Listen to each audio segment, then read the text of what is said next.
All right, so David gave me a lot to chew on. So guys, I have to rename the episode, right? Because it's not my 3 stocks to watch. I think I'll just react to what David said, right? Because David mentioned 3 companies. So I want to take a few minutes to kind of review what David said. And I'll keep this episode short by just commenting on what he said. And then I'll leave it there for today. And then I'll promise I'll do another episode because there's a lot that David said that I think we can share here. So let's look at the first company. I'll go right into what David said, but let me know if there's anything that you have to say based on what David said. So first company David mentioned was the L.E.A.R.N. And I just want to spend a few minutes looking at the companies that David mentioned, because I think even when he mentioned Eppley, some of you might not have even looked at Eppley before, thought about them, etc. So let's see the companies that David mentioned, and then I'll have to do another episode. So I'm looking at the company David mentioned, and instead of looking at L.E.A.R.N. first, I type in NCB. I'm not going to look at NCB yet.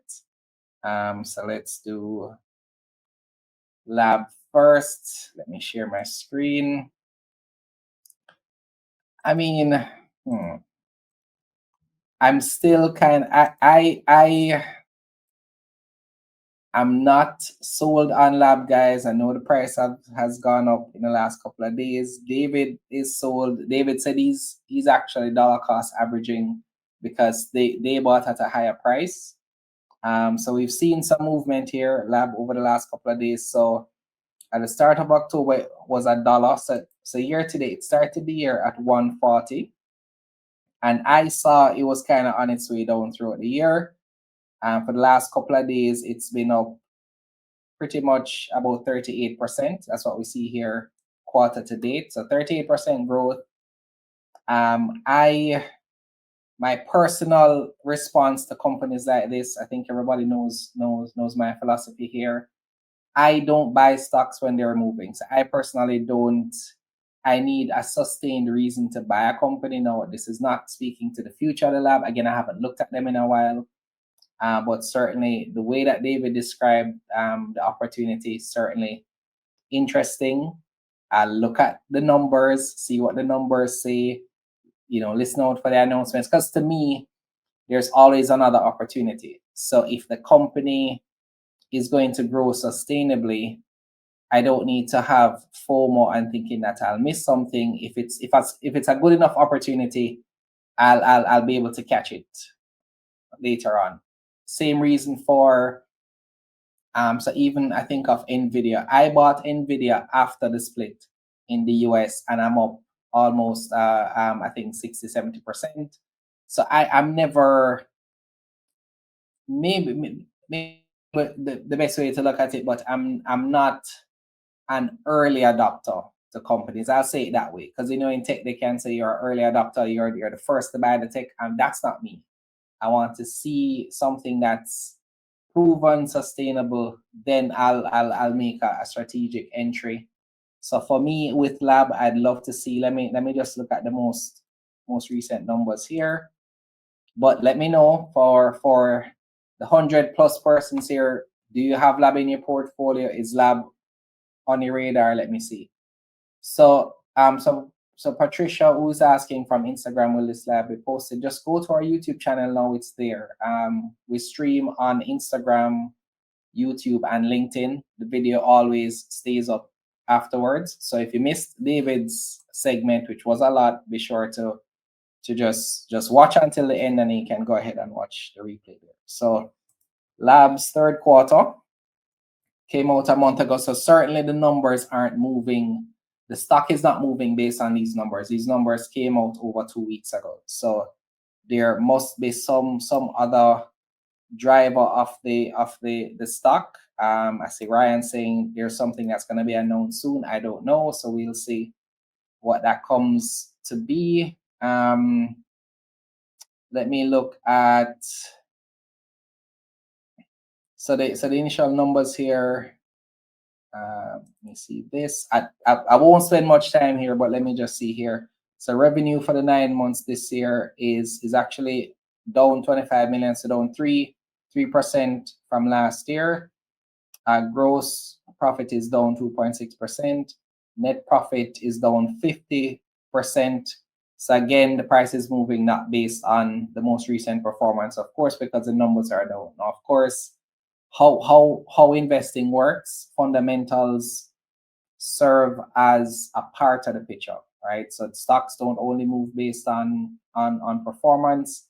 If there's an opportunity or some key driver that can also send momentum to the stock. So of course, Ryan, share that link to the article, please, somebody, and I'll check that out. So that's what we're seeing in terms of the performance for the company. All right. So let me see if I can find that Observer article.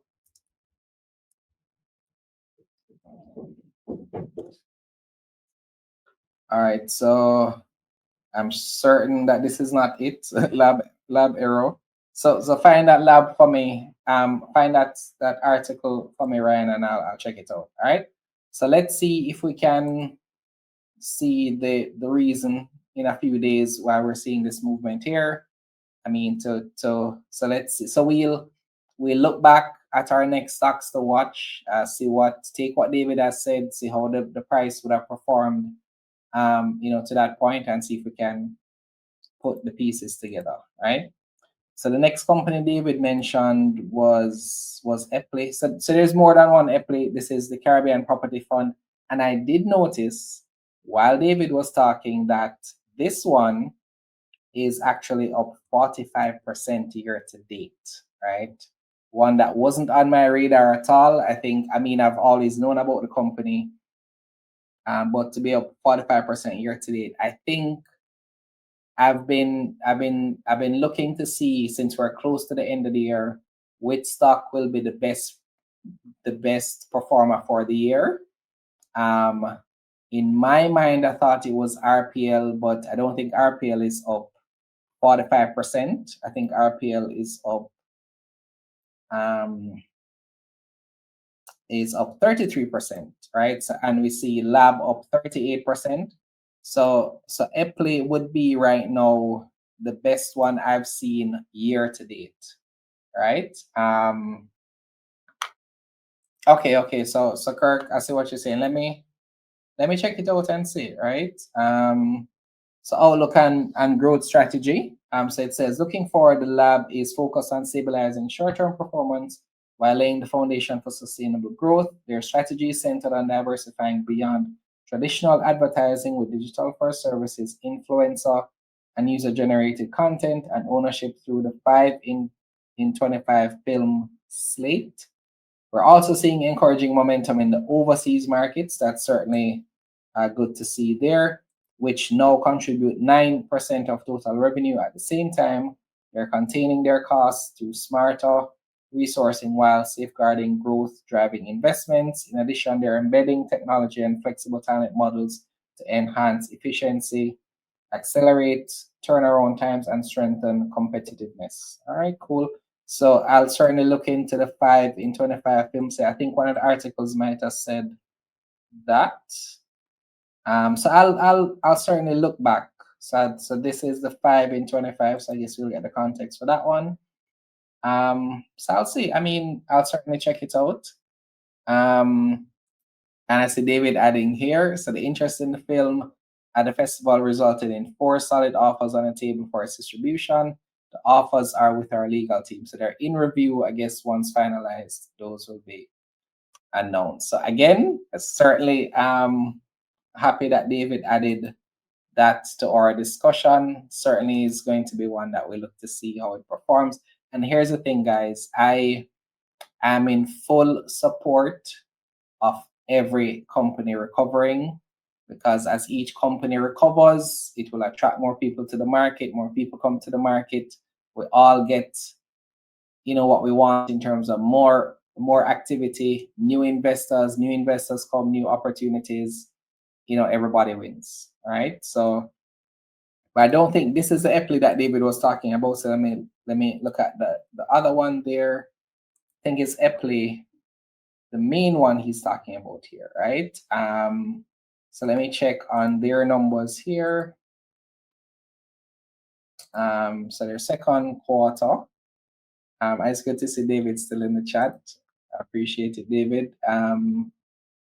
So let's see here. I think only David Rose has mentioned Eppley ever on our stocks to watch in all the years we've been doing this. This is maybe we do 4 per year since 2021. So we've done over maybe 16 to 20 stocks to watch episode. I think David Rose and David Mullings are the only two. I guess is the Davids mentioning Eppley, right? So I'll read the letter to shareholders here. So they've earned $1.23 per share for the first 6 months, generating 38% return for shareholders. As at June 2025, they're actively managing a diverse portfolio valued at approximately $21 billion. This portfolio spans multiple asset classes in terms of cash reserves, loan facilities, leases, receivables, and a broad range of investments. Their investment exposure extends across private credit, real estate, infrastructure projects, and asset management portfolios operated through a combination of joint ventures, right? And their asset management platform continues to be a driver of earnings growth. In addition to their proprietary portfolio, they manage and administer over US $144 million in capital on behalf of investors, primarily through the Eppley Caribbean Property Fund, SSC, and the Caribbean Mezzanine Fund. I've heard about that. And the Capital Infrastructure Group, during the quarter, they acquired NCB Capital Markets interest in Strauss. Haven't heard about Stratos, alternative funds. So interesting. Okay, it's good to see there. And I'll go straight to the numbers for this one. Let me check the outlook here. They expect credit conditions to tighten and risk capital to become scarcer in Jamaica and across the region. So their robust transaction pipeline and disciplined capital allocation put them in a position to seize opportunities. Okay, cool. All right, so 10 largest shareholders. I'm here looking for David's name, you know. David, as looking for you in the top 10. How many shares they have outstanding? Just 192 million, right? So, and 192, this is 80, 100, 120, 132. So not much outside of the top 10, right? Not much out of the top 10, right? So clearly tightly held, and so so in terms of 6 months, this is in thousands, right? So 210 million in interest income, asset management income, net rental income. So they did net income of about 441 million for 6 months, and admin expenses 246 million, and then profit before tax of 440, and net profit for the period 410, right? So certainly a good amount left. Okay, I got you, David. I got you. All right, so so their EPS is certainly up in terms of the 6 months last year. So they did 103 million last year. They did 594 million this year. So that's certainly significant. Let me see something here. Guys, I think my son is awake. Give me 1 second. I'll be right back. All right, so so they have, you know, the first thing I'm going to do here is check the dividend yield for Eppley, because if they're generating so much in income, I'm imagining, and they've announced 3 dividends from the start of the year. So they usually pay 4. So they usually announce one in December. Oh, I'm not sharing my screen. Apologies for that. So I'm going to calculate that yield, that annual yield, of course, and see, because the price is $35, and the last, I'm just going to count the last 4 dividends here. Let me do that. So I'm interested in dividends too, as everybody knows here. So I'm gonna check it on this side. So the one last December was 0.05, then 104, and then 0.1, and then 0.1.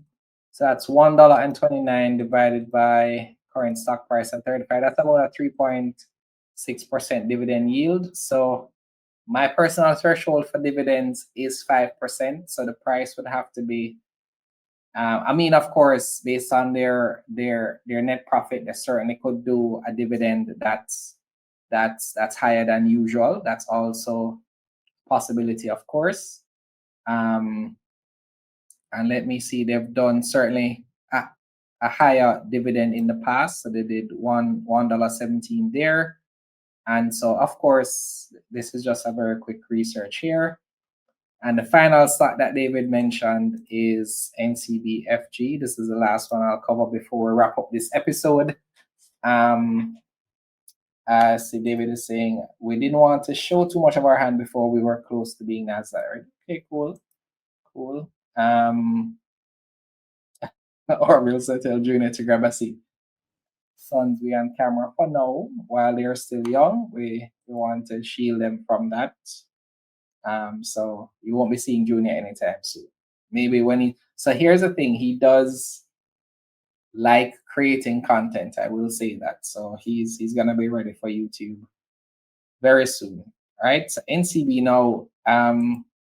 I know that NCB shareholders, especially those holding for more than a year, was very happy to see this recovery that took place a couple of months ago, 2 months now, as low as 28 for the year. So it's still down 16% year to date, of course, which is why I was saying to David, I thought a special dividend would be there. But of course, David's take is that a share buyback is the move that should be made now. I think that'd be an excellent idea, actually. So he certainly got, that was very interesting to hear his take on that. I'm inclined to agree that a share buyback for them would be good. So I mean, to get back some of the recovery, I mean, they started the year at about 50. So to be at 42 now, not too far from where they started the year from, because certainly when they were here, I know a lot of persons were worried. There were, declarations of, $10, $5, etc. Of course, the market tends to overreact when stocks are going down and tends to overreact when stocks are going up as well. So we'll see, right? I don't think I need to go over NCB's numbers. I think we did see that they're doing well this year. Now, for me, I thought them doing well was based on the sale of one of their assets. You notice Q2 here is showing 17 billion, which is why, again, they would certainly have cash to be able to either pay what I thought special dividend. David says, share buyback. So, I mean, looking at their overall cash, maybe if they allocate some capital, maybe a few billions to share buyback, certainly investors would be, happy about that. So those are David's 3 stocks, and so David just gave me an idea that maybe I should get, investors, CEOs, etc., to just come on and share, the stocks that they're watching and why. Because I really enjoy that conversation. I didn't plan for it, but certainly was fun to hear somebody else, share their thoughts. Yes. So what we try to do, we used to let our 4-year-old son use his tablet. Now we've kind of restricted the tablet to just on weekends, and we try to set a timer on it now so that he doesn't spend too much time, because we notice it kind of modifies his behavior. And for our 6-month-old son, absolutely no screen time. Maybe he'll look at the TV from afar, but certainly nothing up close. Not even our phones we try to have, near his face. So agree with you there, David. So I'm open to taking some questions. I can keep the stream up for about 5 more minutes. Are there any questions for me? I will rename the episode because again, David threw a nice little pebble in our show, and it was greatly appreciated. And I really also appreciated the feedback on our conference. And I couldn't have said it better. All right. So those who joined us late, I want you to give me, before I go, I'll take some more here, one stock that's in your portfolio that you're expecting to do big things for you. No time period, just any stock that you think is going to do really well. I name that stock, I'll call it out for you, and then we can probably close the stream there. So I'll have to come and do my 3 stocks another day. I'll see if I can get somebody else. I'm seeing